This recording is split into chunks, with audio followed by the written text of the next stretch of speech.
Welcome to Blake Street Banter, where one of us knows what the word banter means. The other two are just along for the ride. Literally, Mike is riding out the hurricane. That's some kind of song or something, right? Well, I think it's got to be like Rocky's Twitter podcast history, right? No one's ever done a podcast in a hurricane. I would put big money on the fact that has not happened for Rocky's podcast, especially one that focuses on the minor leagues. Yeah, there's another award for us, just kicking ass. Mike just doing his thing, riding out the wave. You are safe. Let the people know as the lights flicker and we might be in and out. He might be gone. We might have lost him. He is frozen. Oh no, the lights flickered and he's frozen. Oh no. He is in the middle of it. He is safe. He is just north of Tampa. He is at his some family's house up north. He is out of the middle of the eye of it. We'll see what happens if he's able to come back. Just wave at me if you hear me, Mike, when you're back. Noah, what's up? How you doing? How's life? I'm doing a lot better than Mike right now. I mean, I'm surviving. Indiana, our weather has finally been getting a little bit cooler, lower 70s, so it's been really nice. But Midwest, gotta love it, right, Aaron? Oh, yeah, absolutely. It's finally feeling fallish, like, and not getting that crazy heat.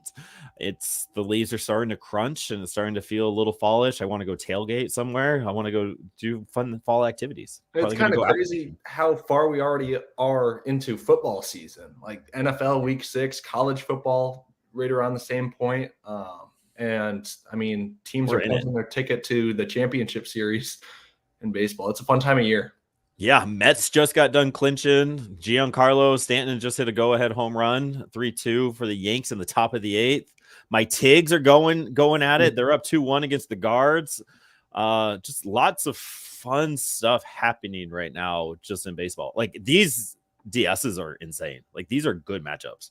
I think I saw something that said this is the first time in the history of the division series that every series was tied 1-1 after the initial 2 games, which I thought was pretty crazy, but it speaks to the parity that's happening. And I mean, the Dodgers are on the brink. That is so exciting. I love that. I love that. And it really sucks for them. What up, Brian? Thanks for hanging out with us again. I kind of feel for the Dodgers a little bit. Like, they are the Studley team, but their rotation has just been hit by every bug possible, and they are just a shell of themselves, which I kind of enjoy, but like also I kind of want them to be full strength and get their ass kicked. Yeah, going with a bullpen game on an elimination game is bold, but they are up 2-0, and I'm not going to feel bad for them until the Dodgers are out of the postseason. Oh, they're up 2-0. Oh yeah, they are playing right now. I got the second inning just got underway. Yeah, that the whole back and forth between the Padres and them the other night was fun too. That was just good baseball, good theatrics. Love it. And the bad Phillies are out. It's crazy. I love it here. But that's what we're not talking. We're not a baseball podcast. We're a Rockies podcast. We are here to cover finalize the Rockies season. It's been a while since we've been on the 1s and 2s. It's been a while since we've hung out. I know you've been on the DMVR pod. Me and P Lions ran it back yesterday, a few days ago, for the Arizona Fall League, and just talking shop with him with our collaboration pod there. So it's just good to get the boys back, and I was hoping for more. James is being a parent, he's kind of kicking his ass right now, and Mike's getting his ass kicked, and Tyler didn't even respond to our tweet, so I'm hoping he's alive. Hopefully he's okay, doing big boy stuff, so to speak, for Tyler. He's back, fellas. He's back. I won't be for long, but let's just ride it out. Hopefully like it goes out like as we're ending the stream, so we have no idea if you're okay or not. That's just kind of what I want to happen. Just leave the people on their toes for the off season. Like, Mike doesn't make an appearance maybe until April, March. If our graphics game goes down, you'll know something happened to Mike. We'll just get Mac on it. Mac is absolutely killing it. He had that final Britton Doyle graphic. So, yeah, Mike might just be being pushed out. This might be his swan song, so to speak. So make sure it's not a good farewell. As he froze again. Oh, he's back. It's gonna be a good time. But before we get out of here, before Mike leaves us on accident, the Rockies are going to rocky. The Rockies even rocky tonight with Hoffman and Carlos Estevez blowing the lead for the Phillies, which was kind of serendipitous. I'm not a big fan of Hoffman. I think he can give all the blowups as possible. I don't like how he left us, but he has some good gripes. But anyway, how do we feel the 2024 season ended? just looking in that vacuum, the 2024 Colorado Rockies, 102 loss team. I think they 102 losses, 101. So it shows you how much I was paying attention in September. 101 loss Rockies team. Mike, you go first. Just like generally, how are you feeling? I was a little upset at the end. I wanted the sub 100 losses, and then we lost 6 out of our last 7. So I really thought we were going to get 99 losses. 98 was in the picture for a little bit of time there. So, I mean, it's fine at the end of the day. We kind of expected this. 101, 102, 100. It doesn't really matter. Like, the young guys played, and we got better. Yeah, look, if you judge a season based on the Vegas line, it was successful because the Rockies were projected to have 60 wins. And so cash the over on that. But I thought I had the Rockies winning closer to 70 games. I think we all did. I have our preseason predictions article pulled up and ready to go when we're ready to refer to it. But ultimately, the young guys got to play, as Mike said, and we had to say bye to Charlie Blackmon. But I think the way he went out was grand, other than coming out, like 5 innings early. But apparently that was the plan all along after he got that last hit. But it's going to be weird opening day next year without Charlie Blackmon. I'm not sure I'm ready for it. I think I've been prepared for that moment for a while. Like, I feel like last year should have been a swan song. He should have been done then. So, like, when the announcement came, I was surprised, but kind of relieved at the same time. I don't know how you guys felt that. Maybe that's where the conversation goes. But it's just like, all right, Charlie, you did exactly what we kind of thought you were going to do. You were definitely pulling the strings on your own announcement. You were ending this how you want to end it, which I was super proud about. But I don't know. I like Charlie, like, as a player, but I don't know. I didn't have that attachment with Charlie like I did with, like, Trevor Story or even Nolan Arenado. Like, I don't know. And that might be because he is Charlie and he's stayed away from everything. Obviously, BSB has a connection with him, which is pretty cool because of your work this summer, Noah. And that's awesome. Like, he was the one guy that kind of gave us that hour and a half, that hour that he doesn't give anybody. And that's pretty dope. But, like, as a ball player, I never really had that connection. Like, you know what? I connect with that guy. I get that guy. Where I think he does have a fun personality that I wish he would have shown a little bit more so I could have had that connection a little bit. Yeah, well, I think, getting to talk to him and having him, tell me that what he thinks BSB does is cool. I'm not sure if he had been aware before, but upon me telling him about, our coverage of the minor leaguers, like, he thought that was just the coolest thing. And I know we could make this whole show tonight about whether or not his number should be retired, because one of us is an imposter when it comes to that. And Mike and I are on the same side here, so I don't even have to say So who's the imposter? I don't know if I'm digging my heels into that. Whatever. It's a roundtable end of the season. Let's go into it. It's not that I don't think he deserves it. I just think it sets the bar low.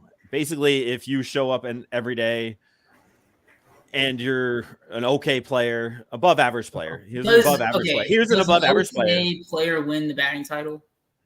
I just fixed myself. Stop it.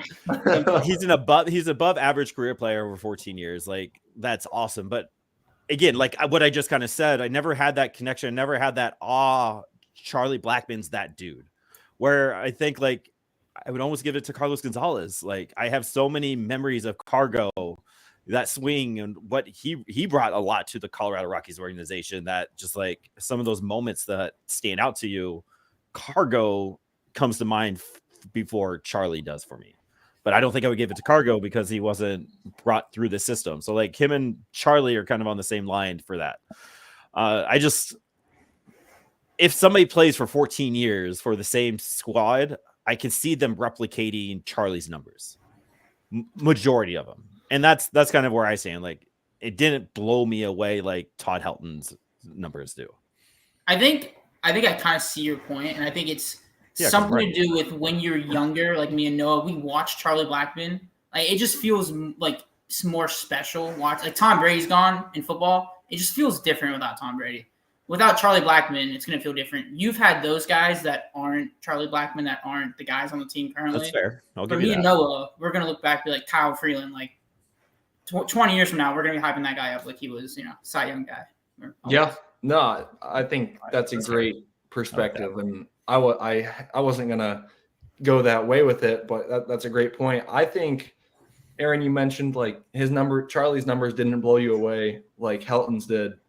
And it's interesting because when you throw up the graphic of like Rocky's all-time ranks, it's Helton first in everything and Charlie second in everything. So then it becomes like, dang, I mean, he's been the second best guy by those numbers. But he's been the second best because he's been around for just as long. Like longevity longevity, not the peak, is what you're saying.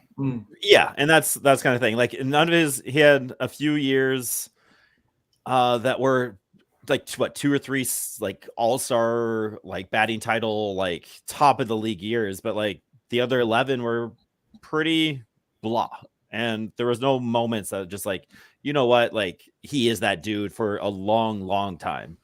Yeah, I think who was it? It was Isaac pulling out windows of stats and like, yeah, he in this range during his peak. He wasn't even at the top of that list with like Tulo and Story and some of those other cargo like names like that. Like his numbers, even in his prime years, were outlandish. And then there's that whole, or not as outlandish. And then there's a whole argument like he meant a lot for the Colorado Rockies, which he did, yes, and that's probably why you retire numbers. But like that number is up there forever, and it should exceed, spell, and scream excellence at the top of everything. And when you see 17 and 33, you see excellence across the board, not just for the Rockies. Like you put those numbers up against anybody in baseball at their peak. And I think for me, that's what I want out of it. Yeah. I mean, I do think if you don't retire it immediately, and they won't do that, like it would be a prolonged decision, you can't just hand it out. I mean, I love Jordan Beck, but watching Jordan Beck wear 27 after Story, like that's just been a little bit weird to me. And I'm not sure if Mike's even here. He looks a little bit frozen. He does look frozen. Wait at me.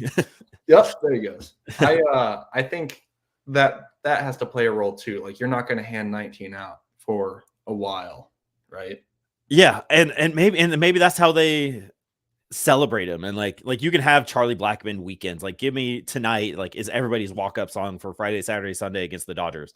Like that'd be dope. And like set up a rooftop sidebar with Chuck's fish and chips or something crazy. Like you can celebrate him with a Todd Heltenberger type idea. Like he should be celebrated by the Colorado Rockies 100%.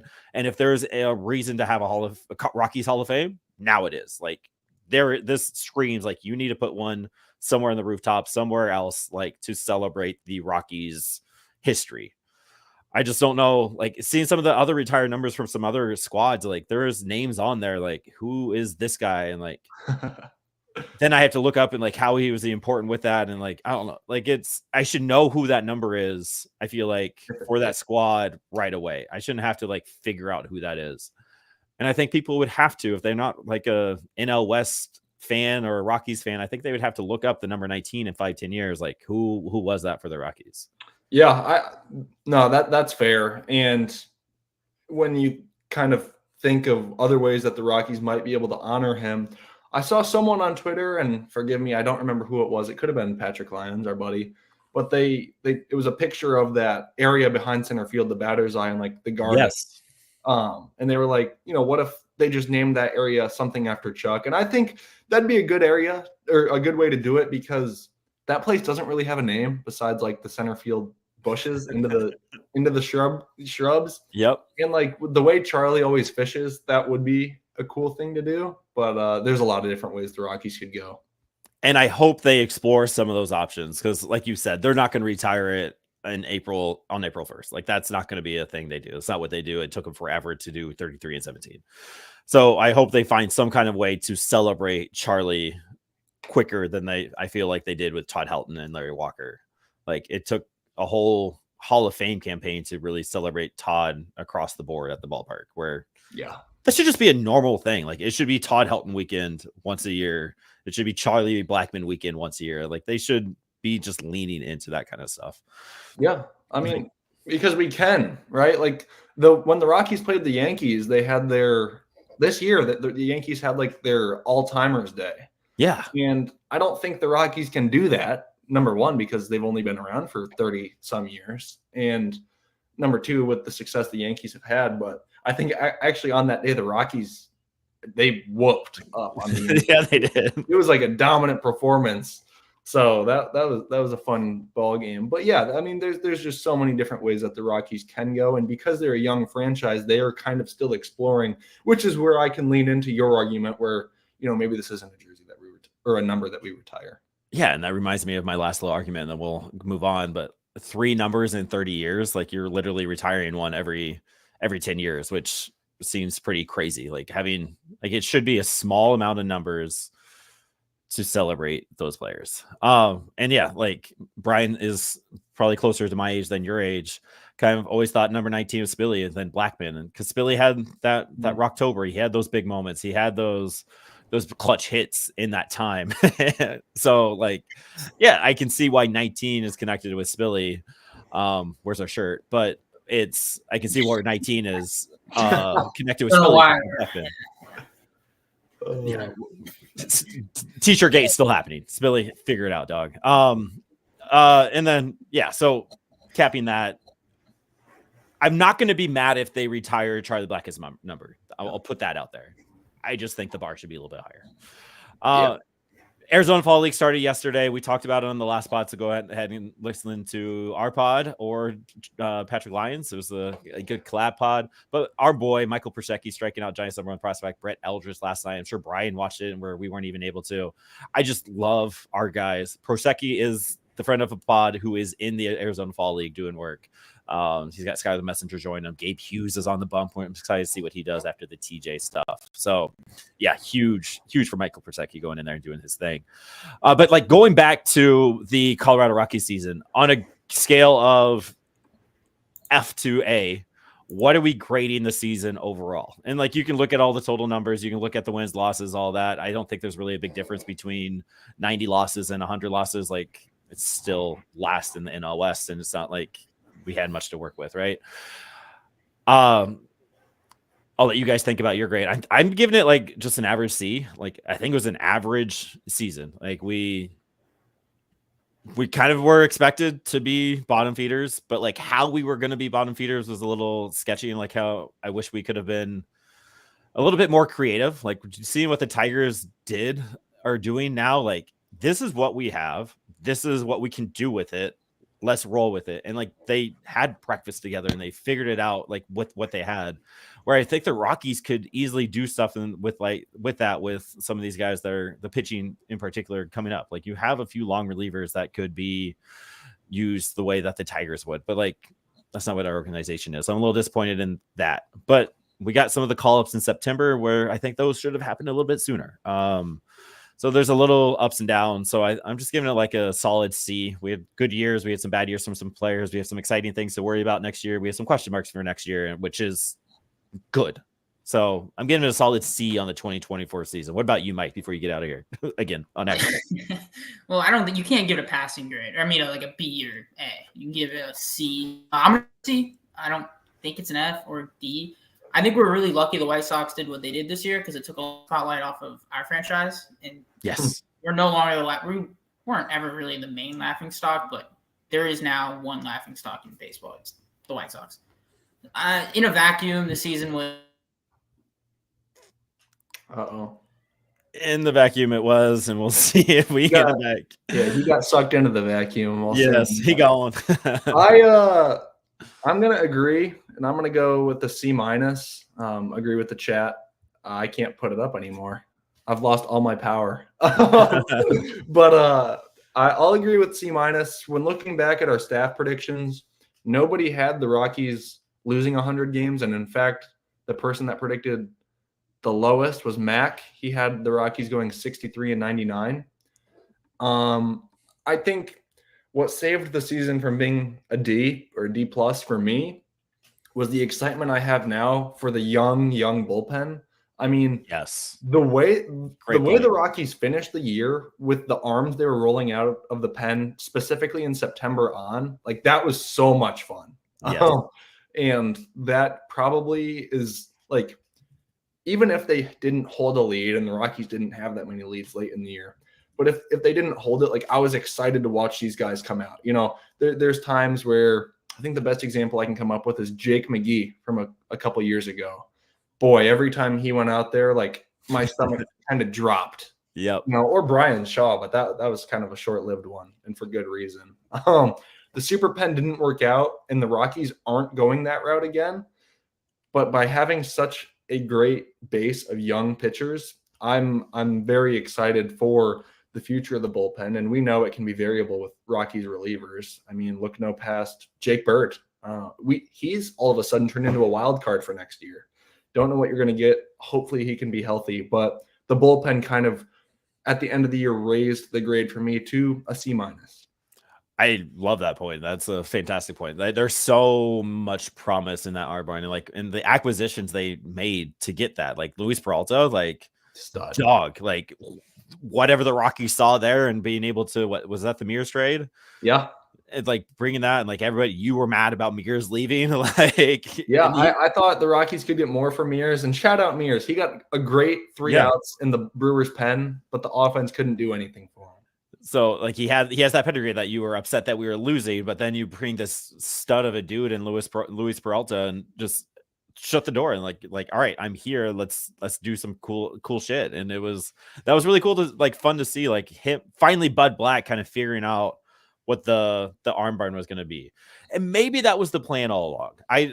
Sometimes you want to give credit and sometimes you don't know if you just lucked into it. Like, it was a revolving door of, hey, you're up, you're cut, you're up, you're cut, you're up, you're cut. And none of those guys knew, or they knew if they were going to make it to the next day with a job or not. Like they knew what their role in this was, which makes me think that Billy and Buddy had a plan. Like, all right, we're going to keep doing this. And then we're going to kind of hone these young cats up, and they're going to be ready to go in September, and we're going to work with it, Bud. And you're going to find out who you have for your 6, 7, 8, 9 guys. And here you go.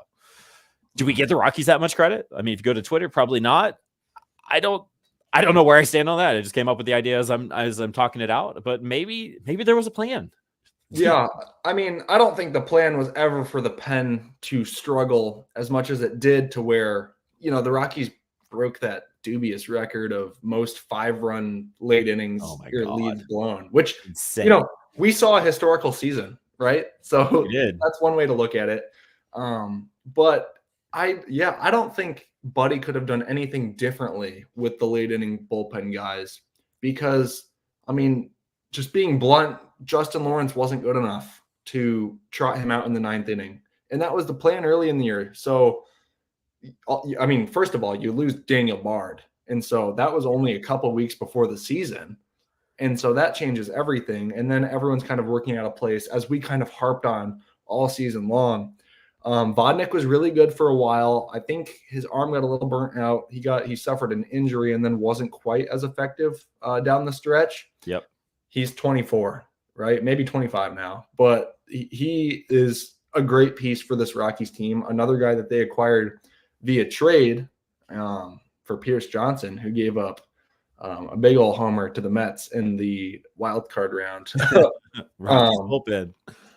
But the Rockies, I mean, Bill Schmidt was down there on the field every single day during BP, and he talked with his players. And I know that there's this idea amongst Rockies Twitter that the front office doesn't care at all. That's just not true. Guys are competitive. And it's been a rough couple of years. I think next year, if the Rockies go below 500, like that breaks their franchise record for most consecutive losing seasons. They want to avoid that, right? That'll be an uphill task to do. But I mean, there's a lot of people out there that are upset about the the extension for Bud Black. And then you ask them why, and they're like, oh, well, the late innings guys, like, he always put the wrong guy in. Who was he supposed to put in, Aaron? Like, that's what I'm wondering. I've been going back and forth in my mind. Like, am I mad about the Bud Black extension? Does it really matter? I don't know. But like to your point, I really don't like how Bud Black uses the armbar. But like, he doesn't really have that solid, easy, you're my 7 guy, you're my 8 guy, you're my 9 guy. Like, that's not what Bud Black was blessed with these last 2 years, which is fine, right? But like throwing Jake Bird out there 70, 80 times a few seasons ago, obviously is hurting his performance last year.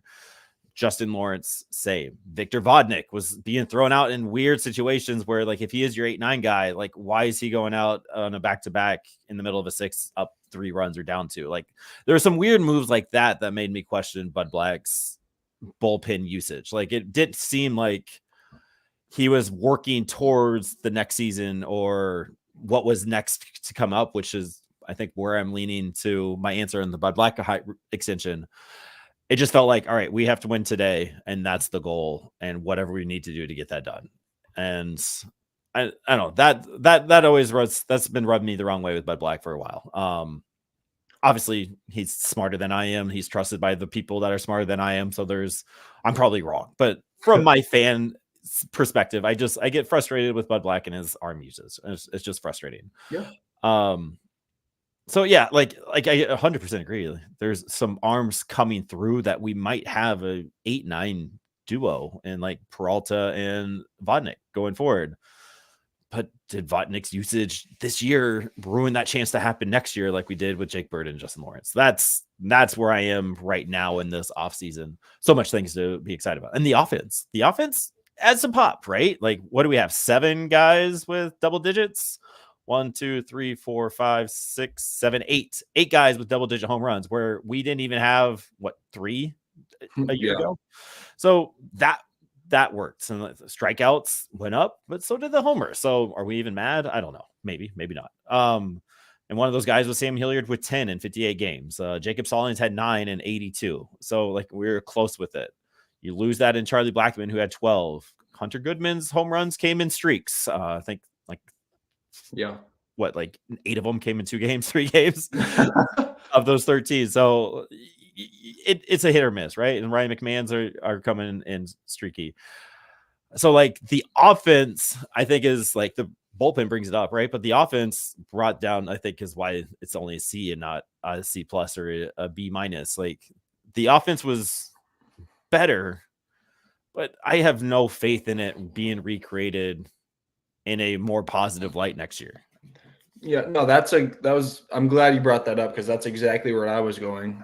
Shout out our own guys for putting together the end of season offensive stat thread. I'll just run through some of those numbers, but I think, as you kind of just mentioned, the offensive struggles created a whole lot more problems for the bullpen because it felt like every time we had a lead, the Rockies were unable to hold it. Well, the Rockies didn't have leads that often because the offense didn't do a whole lot, right?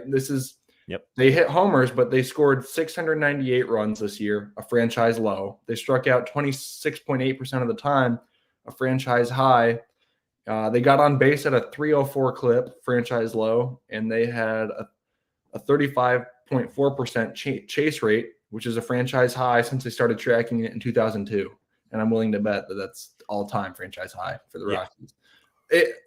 Those are concerning trends because it's all what they did the year before when they lost 100 games, but worse. And I guess the positive side of that coin is they're young, right? So with young guys playing, you'll have that. But that's something that has to improve.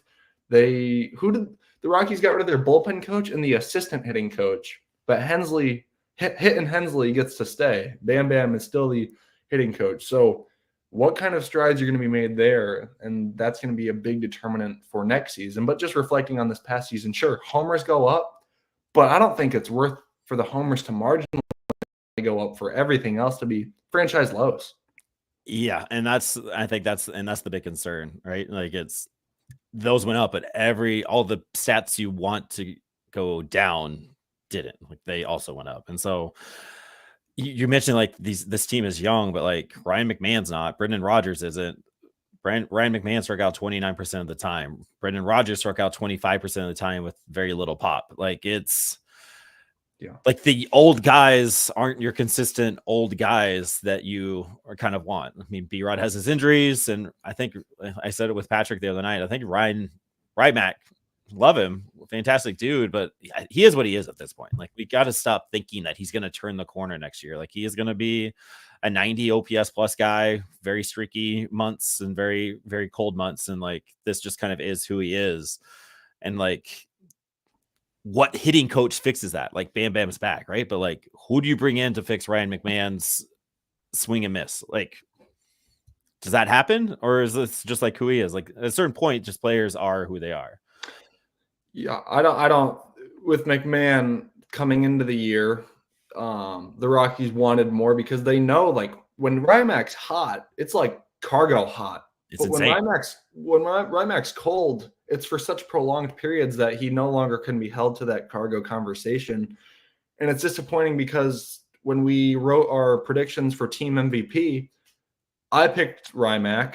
Aaron, you picked Doyle, and I'll just give you your flowers. Let's go. You were the president of the Doyle fan club. Give me all of it Before it was even a fan club. Yeah, feels like. And Mike, he picked Nolan Jones, so that was a struggle this year, and he was just hurt the whole time. He had a kid, so he's probably stressed the whole time too. Yeah, but hopefully a big season coming for Nolan next year. But yeah, here's what I'm happy for McMahon, because he got over the hump of becoming a first-time All-Star. And he's also going to get his first Gold Glove. I think that is packaged up. I don't think it'll be particularly close. And if he somehow doesn't win it, like, the Rockies will actually have to go into the league office. So he did take strides. But man, after the All-Star break, it was pretty poor.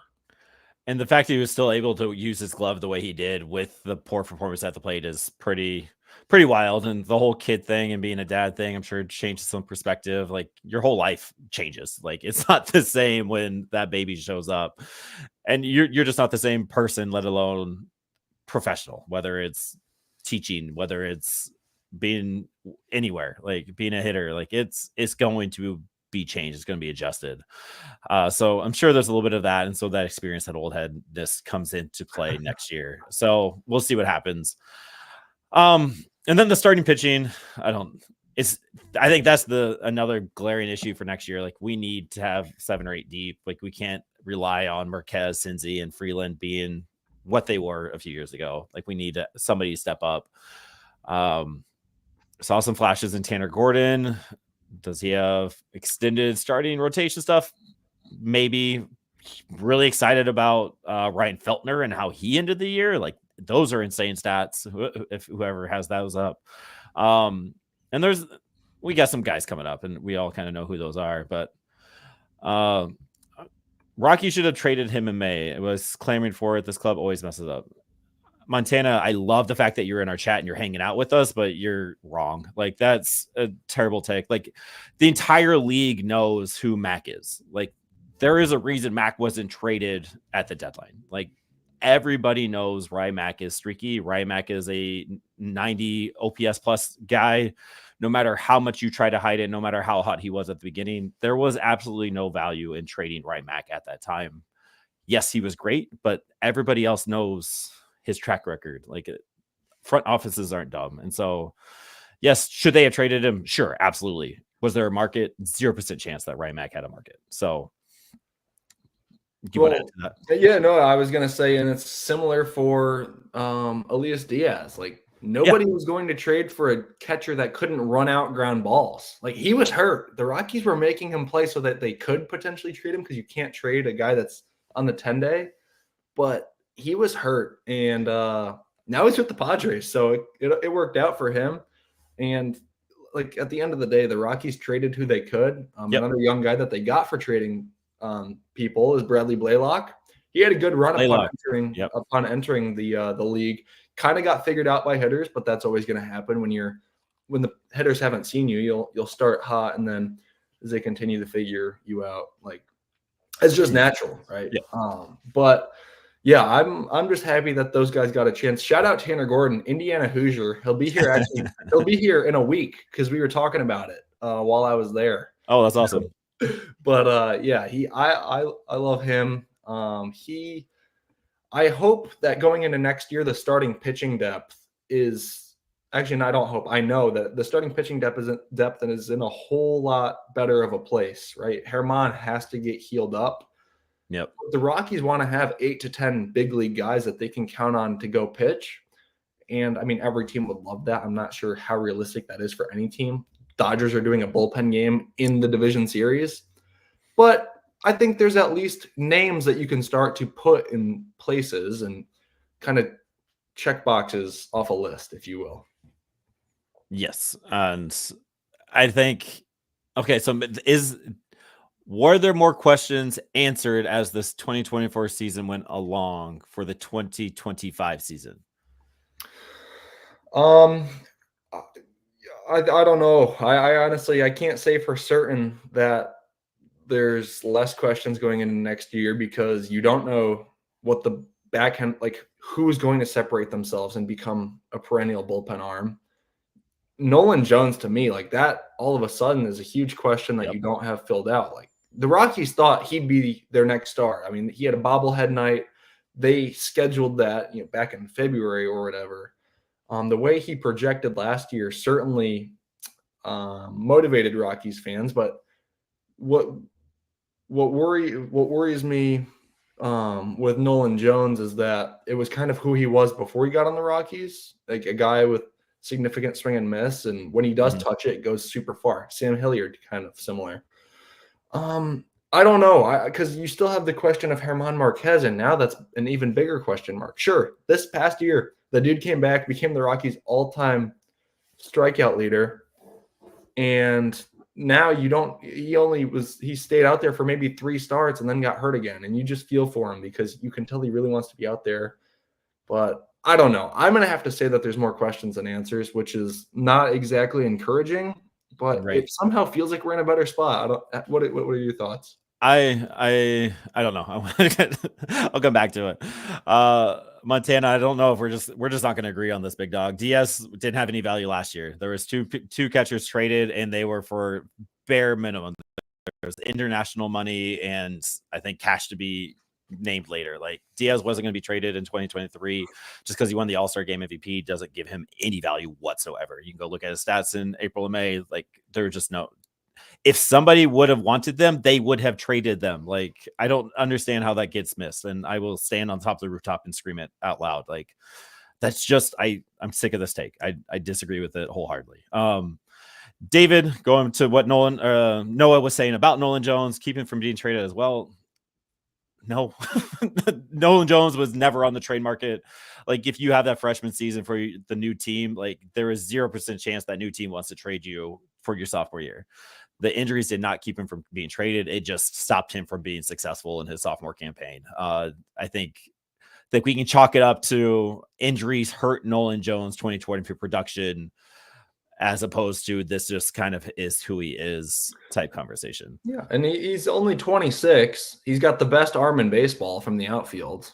And look, he has to get the fielding has to be fixed. I think it's all mental, honestly. Like his first year with the Rockies, the dude was a stud in the outfield. Yeah. And then this year, like I think Chicago having the ball roll under his glove for a grand slam just totally got in his head. And then you get hurt and you can't even prove that you're better than that for a while.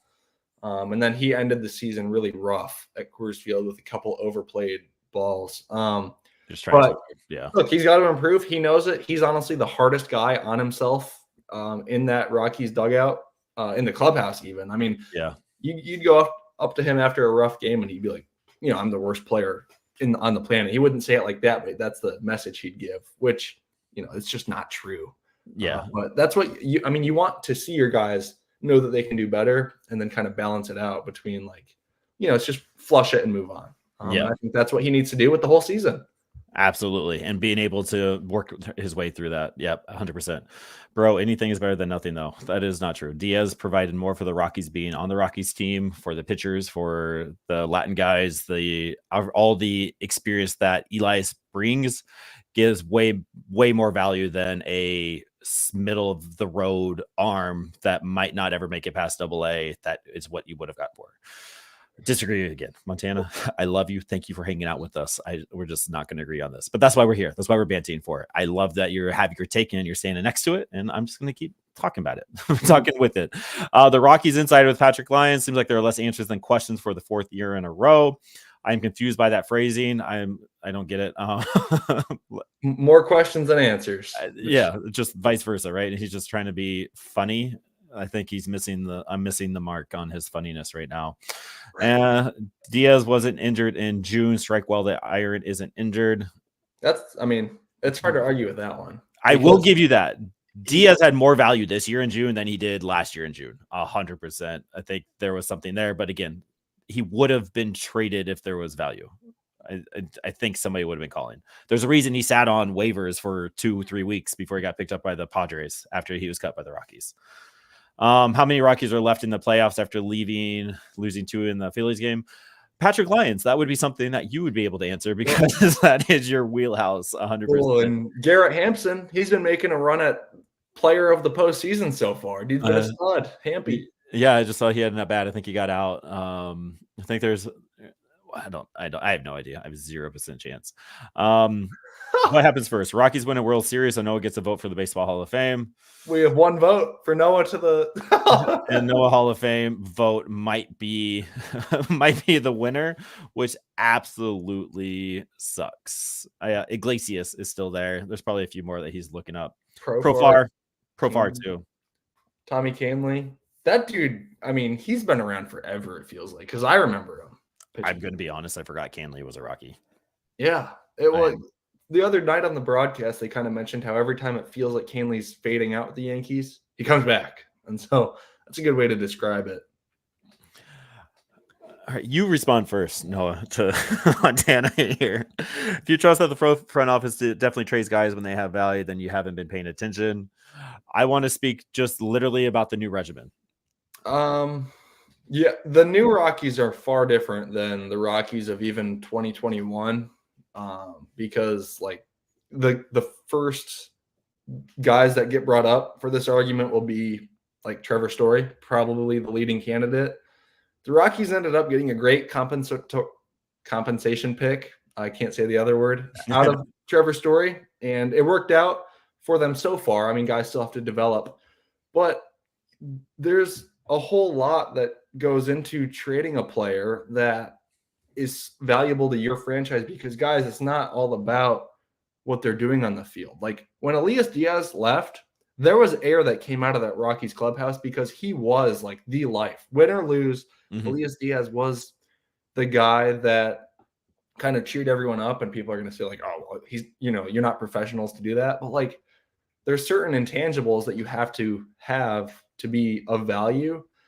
And when Elias was healthy, it would be interesting to play that game of, well, what was the package and all of that. But I don't know. It's tough to commit to any of that because, Aaron's about to give you guys a rant about the Rockies' new way of doing things. And I'll just let you name off the examples that they've done even in the past years, especially with the Braves.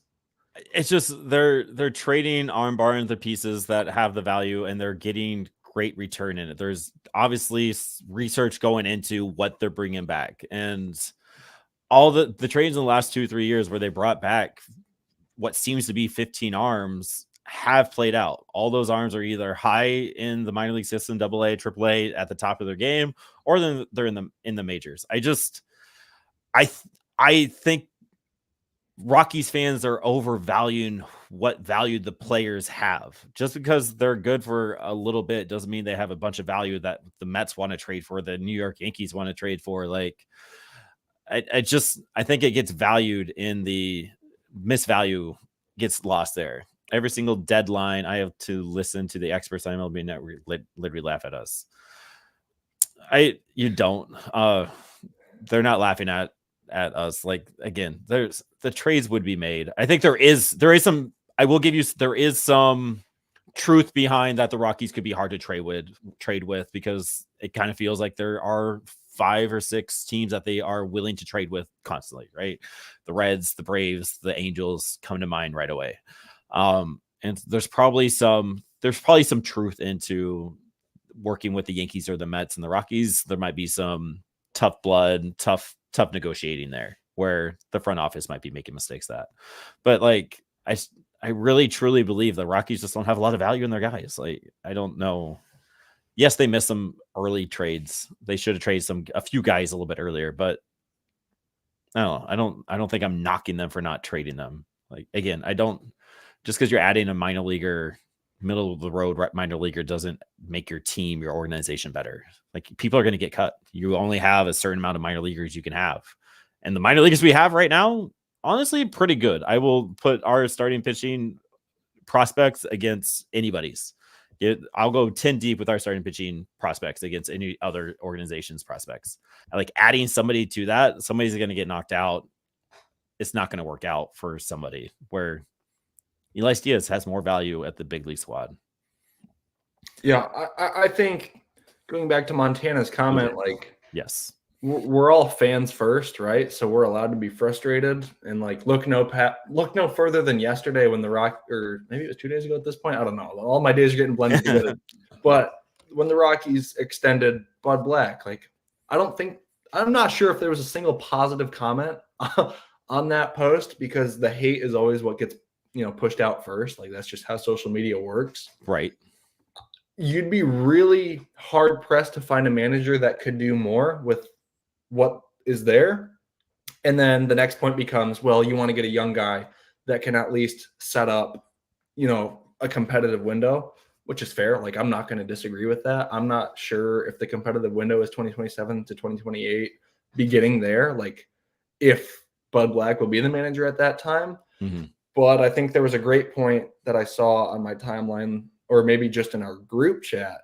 Like, getting rid of Bud Black would require you to clean house, because whoever comes in next will bring their own guys or want to bring in a new staff. And it's tough to do that when you have a 61-win team fresh off a 59-win season. So I'm okay with the move. I think your comment on, every deadline you watch the national pundits laugh at us, like, that kind of is what it is. I think there's just a predetermined belief about the Rockies, because the reputation has developed into what it is. Like, the Rockies have never made the most bold choices to commit to either fully contending or fully not contending. That's kind of how the whole Nolan Arenado situation came to be. Yep. But that was a different GM. The past 3 years, I'll say, the Rockies have traded their fading pieces and turned it into good young guys. But 3 years won't erase 30 plus years of history. So fine, like, us at Blake Street Banter won't be able to win this argument right now. It's 0% chance. But in 10 years, if the Rockies are in a much better place and all of a sudden the front office is being praised, like, you have to remember that started before the Rockies were good. I think that's a good way of summing it. Right. Like, it has to start somewhere. And the fact that it feels like the Rockies have a plan when they're making these trades, they have something in place, whether we all like it or know what it is, because they aren't flat out going to tell us. Honestly, I don't really know if they have to. Would I like them to? Yes. But I don't think I'm going to be mad at them for not telling us what the plan is. It's clear that there is a plan, though. Like, you can, again, follow us. Like, we talk about it every single pod about what the minor league system is doing, what they're creating and performing. I think so. And, like, yeah, David, they kind of do seem to have 4 major league numbers, but of those 4 major league numbers, they are getting the most out of those teams that they can. There's a few maybe in the Angels that might not work out from the 2023 year, like just getting something for nothing, like trading Moose and Gritch for a few arms that might pan out but might not, are kind of some of the bigger questions. And I think Bill Schmidt is going to be long term. Rockies don't turn over the GM very often. I think Breidich was around 10 years ish. I'm not quite sure, but before him, O'Dowd was around forever. So yeah, Billy's not going anywhere. And honestly, I kind of want to see his plan work out. I wish there was a little bit more presidency, like a president, middle person in between. We can have that conversation later in the off season. But also to this point, Montana's point, like, there was a lot of teams that didn't trade a lot of players this year. There was a lot of things that didn't happen that probably should have. Angels, for example, the White Sox should have probably traded a few people. A lot of bottom feeders didn't trade a lot of their value guys, which means the market wasn't there, or the holding team was overvaluing their guys a little bit too much. There just wasn't a lot of trades this deadline, where I think the entire MLB Network radio show was laughing at the entire league. Like, there was a lot of people that did not move that should have been. Well, yeah, and think back to when the Angels traded for Crone and Grichuk randomly. Like, the Rockies were obviously looking to dump salary and get younger guys. The Angels, not in a really competitive place, elected to take the guys, and no more than like maybe not even a month later, they were all on waivers. And so then it's like, you know, what are you doing? The Rockies are in a better place than the Angels. Nobody will talk about that. Not sure why the Angels do not get clowned enough. I think that needs to be, or the Rockies in a big market like they are. Like, yeah, it doesn't make a whole lot of sense. But you know, the Padres, they've made like 10 trades per year, it feels like. And right now they're on the cusp of advancing to the National League Championship Series. They've had a couple great years in a row, but like that stuff doesn't always work. And I think you just look at a team like the Guardians. They're a great team, not because they've traded for everyone, but because they've built something. And like, that's the only way it can be sustainable, especially at altitude when only a certain kind of player works. Like, the altitude makes it so much harder. Yes. And that's not me asking for like a life preserver, but like it's going to be difficult for the Rockies to ever have a prolonged period of success. And that's not me saying it's okay to lose. Like, I want the Rockies to win just as bad as anyone. But like, there's a process that comes with it, and like, just, it's not like the NFL where, you know, you have 3 losing seasons in a row and a GM's gone. A head coach can get fired after 6 games. Like, there's a lot that goes into it. So it's just different. It is different. And this is actually kind of funny. Steve Phillips on Mad Dog today said he was 3 years away from being 3 years away.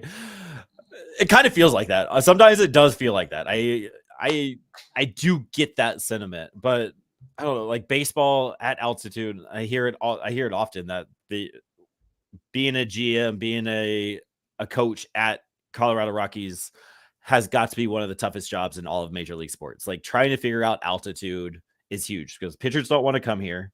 So you have to develop that, and you don't know how that's going to be developed. And then hitting obviously is difficult. Like, we still haven't figured out the Coors hangover. And I don't know if it's that, like, sometimes I feel like that's not being trying to figure it out. But like, I can honestly say the pitching, there is some kind of plan with the pitching going forward.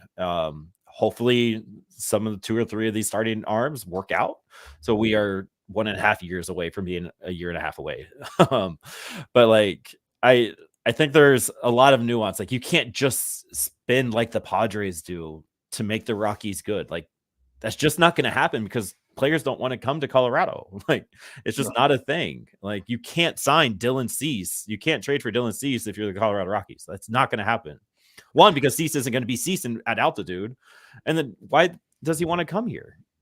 Yeah. And the second part of that is you can't if you're the Rockies, you can't throw a lot of money at a guy that doesn't work. And, you know, that's kind of the Chris Bryant situation right now. The Rockies have a lot of money this offseason, which is encouraging because if you put it in the right places, like, things can happen fast. The Royals still being in the postseason tells you all you need to know right there. Like, they increased their win count by 30 this year, and now they're balling out. But I want to make one more point. Earlier, when the Mets advanced to the National League Championship Series, congrats to them. The announcer, like, on the call with an electric atmosphere, said, you know, and the Mets advanced to their first NLCS in 9 years. And that just kind of made me realize, like, wow, like, some people really got it great, because if you go on social media, I feel like Mets fans are always crying the most. And so it just points to, with all the money they spend, look, it's worked out this year. For a long time, it didn't look like it was going to work out. for all the money they spend, it doesn't always work out. And 9 years is 9 years. Obviously, if the Rockies could make the NLCS every 9 years, they would take it and they love it. But it's really tough. And I definitely think altitude plays a part into it. And it's so hard to say I'm not going to use that as an excuse, because you can't. But it is a considerable obstacle that the Rockies have to deal with. Yes. And I don't know. Sometimes I miss just being a fan, just fan first rather than a critical somebody that kind of covers it.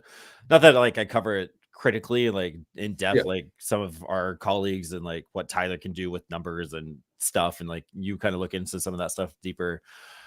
I wish I was just like, you know what, the Rockies are just fucking terrible, and I just want to be mad at it, and like I want to get back to the playoffs, and I want to be mad at them, and I want that fire in it, and like I still have that fire, but like I also get it.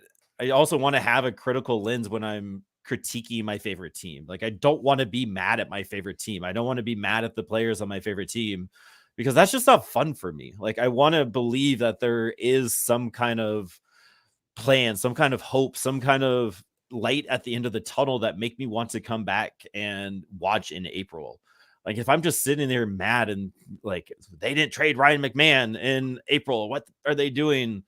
What's the point of me watching any Rockies game here on out and believing in this team when it is so easy for me to watch any other team, follow any other team like that tomorrow? Like I could easily pick up and move and become a Brewers fan, ready to go in the next 24 hours. Shit, give me 5 hours. I can find you a podcast. I can watch the games anytime I want. I can go watch the archives.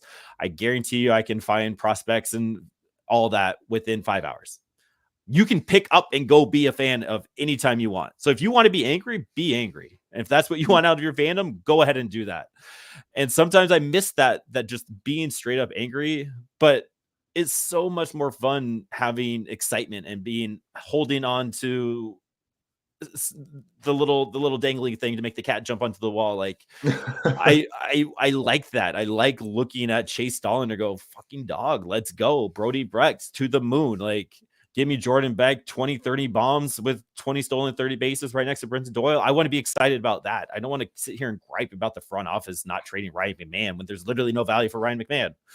So like Montana, do you, big dog. And I seriously, I love the fact that you're in here talking to us. And that's what I like about this, is the different of opinions. And I don't want you to think that I'm just saying you're an idiot and you're wrong. I think you are wrong, but you're not an idiot. You're a fan and you have your point of view. And I love the fact that you are able to have that. And I want to have that banter with this. Anything you want to get on your soapbox for? I don't know. It feels good. I like fans that are angry and not apathetic and don't care. Like if you have a fan base that is willing to be angry and like, be upset like Montana, like we all bleed purple. Like we are committed to this team, and it's going to be challenging at times. It might be challenging most of the time, but it's a ride that's worth going on. And I think that it will make the sweet moments be that much sweeter. And that's kind of the mentality that you have to have. And I think MTMV Baseball Fanatic puts it a good way, like with his latest comment. If we want to throw that up there, like Ethan Holiday 2025, that is the mission right now. But that's really all I got. Like I'm glad that everyone's in the chat chiming in, because this makes it way more fun. And it comes like 24 hours after, it feels like every Rockies fan and the replies to that announcement tweet about Bud Black, like that was almost insufferable to read through. Yeah, and that's the other thing. Like just some of the comments are just insufferable. I like how you word that. Like it's just Rockies did anything.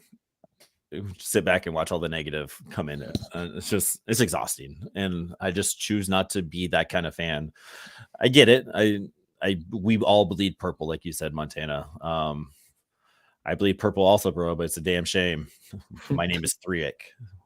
whose name is 3 Rick? I don't get it. Eric.